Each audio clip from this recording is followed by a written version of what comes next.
This is a product overview video for the conventional classic F-3 AAs as well as the separate sale F-3 B units. Out of the attractive packaging you will receive the powered A unit, non-powered A unit. In the case of the Wabash set, you'll have a powered A and a non-powered B. The F-3 non-powered A unit is available separate sale. You get the instruction manual and 4 replacement traction tires. The powered F-3 A unit features a die-cast one-piece frame, die-cast motor trucks, die-cast side frames, and die-cast pilot. Plastic body shell with headlight. It also has dual AC pull-more motors. The trucks have magnet traction and traction tires. So those of you who are operating on non-metallic tracks such as a nickel-silver rail will have the added benefit of having traction tires for pulling power. Those of you who have something more along the lines of a tubular track will have the traction tires in addition to the magnet traction to help the locomotive grip and pull a larger load. These engines have an electronic reverse unit as well as an electronic horn and bell. They feature a manual mechanical coupler on the nose of each A unit. The non-powered B units have stamped metal trucks with die-cast side frames and die-cast fuel tanks and do not feature any type of sound or control. These engines are available in, as you see here, the conventional Archive Santa Fe Black Bonnet AA, as well as a separate sale Black Bonnet B unit. Also available are the Archive New York Central Red Lightning AA set with an available separate sale B unit. We also have the Wabash F-3 AB set with an available separate sale non-powered A unit. And finally we have the Illinois Central F-3 AB that comes in the Illinois Central F-3 freight set, and that also features a separate sale non-powered F-3 A unit in Illinois Central. Before we actually put our conventional classic F-3 on the track, we want to make sure that we provide a little bit of preventive maintenance. And in that, what I mean is we're just going to use a little bit of light oil and apply just a little bit of light oil on each axle where it goes through the bearing on the truck block. Just a small dab is all that's necessary on each axle.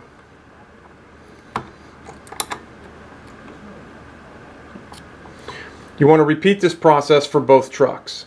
It's also important that you put just a small drop of oil on the axle for the center rail collector. Go ahead and work that in. Do the same for the other collector. That'll prevent any unwanted squeaks or squeals from creeping into our operating session, sounds in which we don't really want when we're running the locomotive. It's also important to note that the powered unit is equipped with 2 switches. The one underneath the nose of the locomotive on the front side of the fuel tank is the run lock switch. In the run position, the electronic reverse unit will cycle through all 4 directional states: forward, neutral, reverse, neutral, and repeat the cycle. In the lock position, the locomotive will run in the same direction at all times. The other switch that we have is the sound no sound switch. In the SND position, the electronic horn and bell can be activated using your transformer's whistle and bell button. In the no SND position, the sound is disabled and cannot be triggered by the transformer. The last thing we need to point out on these powered units is that the volume potentiometer, or the volume control, is right underneath this roof hatch, or this roof fan rather. It's accessed by turning it down or turning it up. There's no need to remove the roof hatch. It's attached to the volume pod itself. Now that the locomotive is lubricated, let's get it on the track so we can show you how it operates. Now, only the powered A unit has motors in it.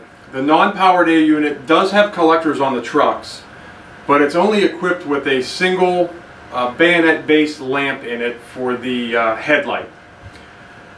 The conventional classic and the Archive Series F3s are strictly conventional locomotives, meaning they will not respond to an engine ID number like a legacy equipped engine.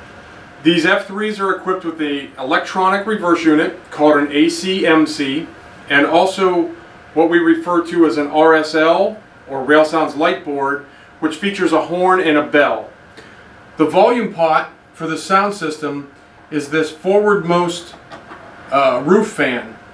As you can see, it rotates back and forth. Once we get power applied, I'll show you how it affects the volume. These engines are equipped with only horn and bell. They do have AC pull-more motors, so they are a little bit loud when they run, which is standard of a pull-more motor. And go ahead and get the engine running for you. We're simply using a CW80 transformer. When power is first applied, the first direction the train starts in is forward. To change the directional state, either press the direction button or cut power. The train is in neutral. Pressing direction again, the locomotive starts out in reverse. Direction again, puts you back to neutral, and the cycle starts over. Now that I've got power applied, I'm going to go ahead and hit the whistle button so you can hear the horn.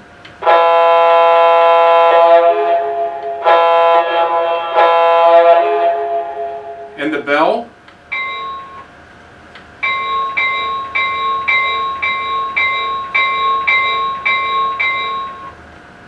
Horn again.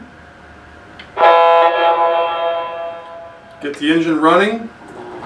You can hear horn and bell while it's under motion.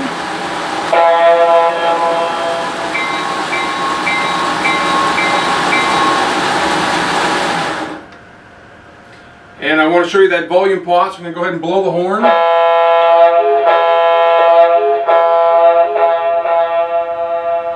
As I adjust the volume down and back up again.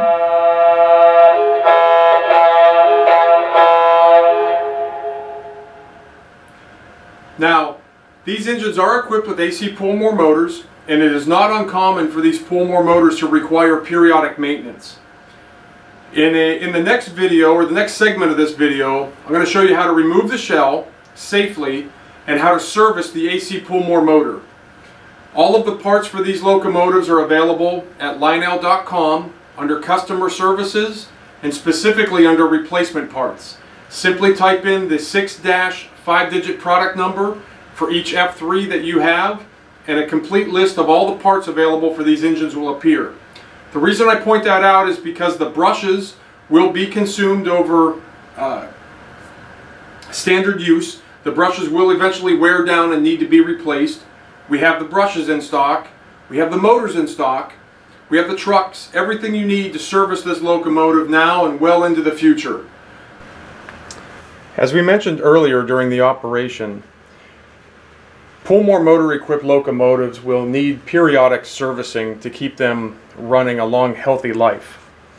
If after several hours or days, weeks, months of operation, depending upon how frequently you operate your F3 or your pull-more motor equipped locomotive, you notice that the performance is starting to become sluggish. The engine is struggling to pull, it's making intermittent contact with the track, etc.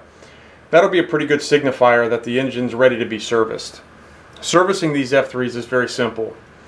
Start by flipping the locomotive on its shell and twisting the front truck to gain access to the Phillips head screw that holds the shell on.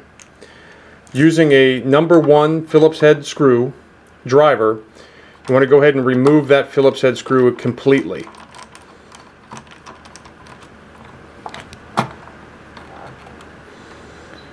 Place it somewhere it doesn't get lost.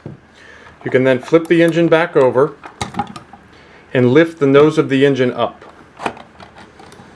While you're lifting the nose of the engine, you want to pull it forward slightly. This will detach the tabs on the back of the shell that hold it to the frame.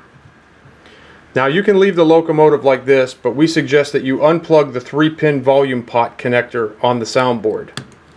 Simply unplugs and you can put the shell aside. At this point, you need to service the AC motors.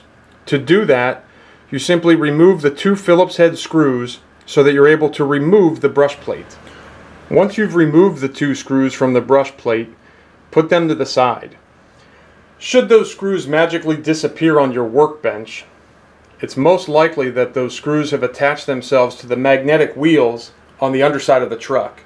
That magnet traction grabs quite a few screws, and if your screws disappear right before your eyes, check the bottom of the truck. They're most likely stuck to the wheels. So once the screws are out, you simply lift up on the brush plate to expose the armature. Don't pull too hard because the field winding is still attached to the brush plate. Once you have this exposed, you want to use a pencil eraser or some type of eraser device and remove this grit or carbon from the armature right here. What you want the armature to look like is something bright. When it's time for you to get into this armature will be coated with a lot of black carbon dust, and it's that dust that's causing the locomotive to perform sluggishly. At this point, I have cleaned just one section of this armature, and you can see how much more shinier that armature surface is now as compared to the two other areas where the carbon dust still exists.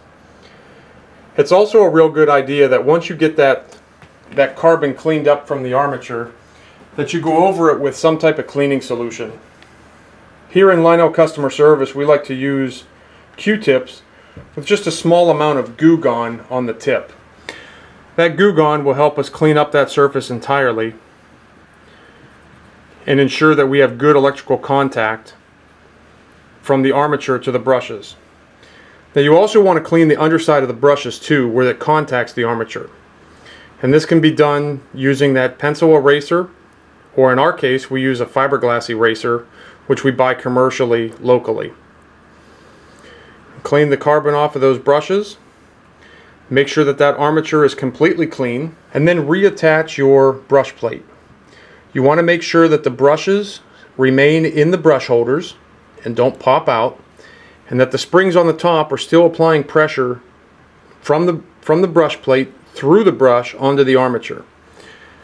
You can then reinstall the two screws you removed earlier to access the brush plate. You want to make sure that those solder lugs are between the screw and the brush plate, as they connect the capacitor to ground, which helps eliminate a lot of the noise generated when this locomotive runs. That noise, if not filtered, will cause all kinds of grief to the electronics and cause the locomotive to run poorly. You want to make sure that that ground lug or solder lug is not touching the brush holder. Simply repeat the process for the rear motor to make sure that its armature is clean as well, and that you're making a good electrical contact between the brushes and the armature. The last step in this process is to make sure that you lubricate the locomotive. To lubricate an F-3 gearbox, you simply place the locomotive upside down using a smaller screwdriver, as the one that we have here is too large. You remove the Phillips head screw that connects the motor to the truck. Once you have that screw removed, you can simply just lift the truck up slightly. Oh, a couple more threads left to go.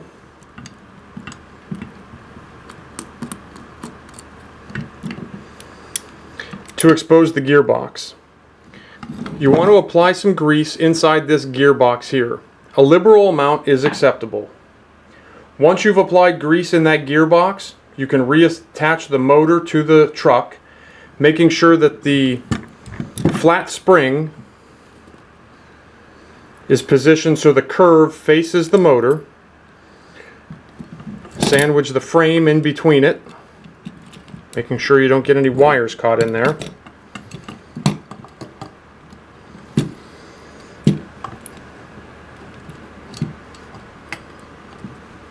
But this is the end result here. Motor, flat spring, frame, truck. Simply reinstall that Phillips head screw that you removed, remembering that if it suddenly disappeared on you, it's most likely stuck to one of the wheels. Reinstall that screw, make sure that it's tight, and you're ready to reinstall the shell by plugging in the 3-pin volume pot, inserting the tabs in the back of the frame, and reinstalling that Phillips head screw in the nose of the locomotive. Now that we have the shell reattached, we're ready to get the locomotive back on the track and into more reliable service. If you're unable to complete this task on your own, or your local dealer or service station is unable to complete this task for you, you can contact Lionel Customer Service and send it in for a repair. Now, we would appreciate if you would note that normal operation of this locomotive will cause those brushes to build up carbon on the armatures. That cleaning is not covered under warranty. That is considered normal use for the locomotive, and it is expected with AC Pullmore motors.